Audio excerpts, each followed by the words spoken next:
అంటే మీరు అన్నారు కదా సార్, ఇప్పుడు ఇంతకుముందు వీధిలో తిరగడానికి అడ్మినిస్ట్రేషన్కి రెండింటి మధ్య మీరు వ్యత్యాసం ఏమైనా కలుపుతున్నారా? అటు నుంచి చూసినప్పుడు ఇటు నుంచి చూసినప్పుడు రెండు చాలా అవసరం.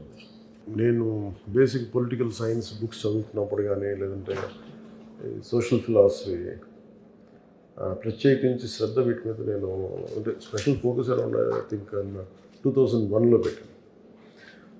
2001లో దాని మీద అర్థం చేసుకోవడానికి బేసిక్ పబ్లిక్ పాలసీ మీద చదువుతున్నప్పుడు నాకు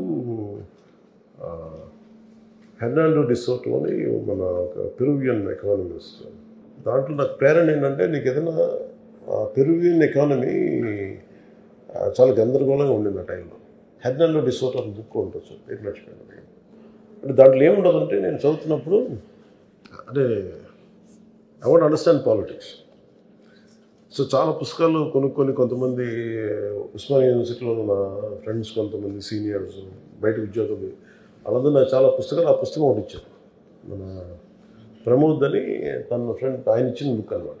సో దాంట్లో నాకు తీసుకున్న సారాంశం ఏంటంటే ఆ టైంలో షైనింగ్ పాత్ గెరిలాస్ ఉండి యువతంతా మావోయిస్ట్ మూమెంట్స్కి వెళ్ళిపోయేవాళ్ళు.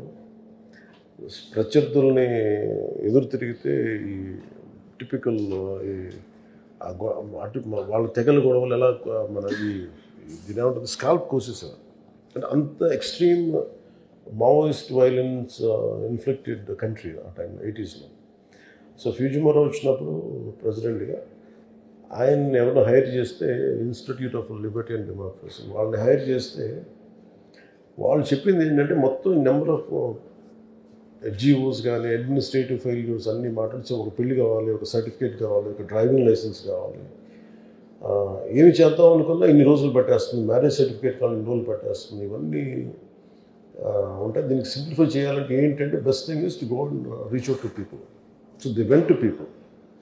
ఎందుకు నాకు ఆ పుస్తకం మొత్తం నాకు ఆ వాక్యం చాలా బలంగా పట్టుకుంది. అంటే పరిష్కారాలు ఆఫీసులో కూర్చొని ఎతకలే, ఆఫీసులో కూర్చొని కొద్ది కన్ఫ్యూషన్ ఎక్కువైపోద్ది, ప్రజల్లోకి వెళ్ళాలి. అది నాకు అది ఫస్ట్ లెసన్ అయింది.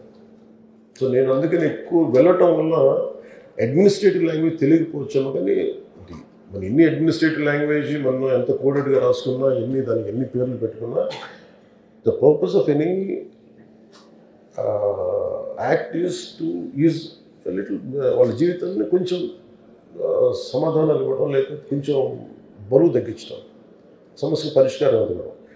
సో నాకేమనిపించిందంటే నాకు రెండు హెల్ప్ అయ్యింది. అది నేను ప్రజల్లోకి వెళ్ళి ప్రతి సమస్యను అర్థం చేసుకోవటం వల్ల దాని బ్యూరోక్రాటిక్ లాంగ్వేజ్, లీగల్ లాంగ్వేజ్ నేను ఈ రివ్యూ మీటింగ్స్లో నేర్చుకున్నాను. That's what I can say.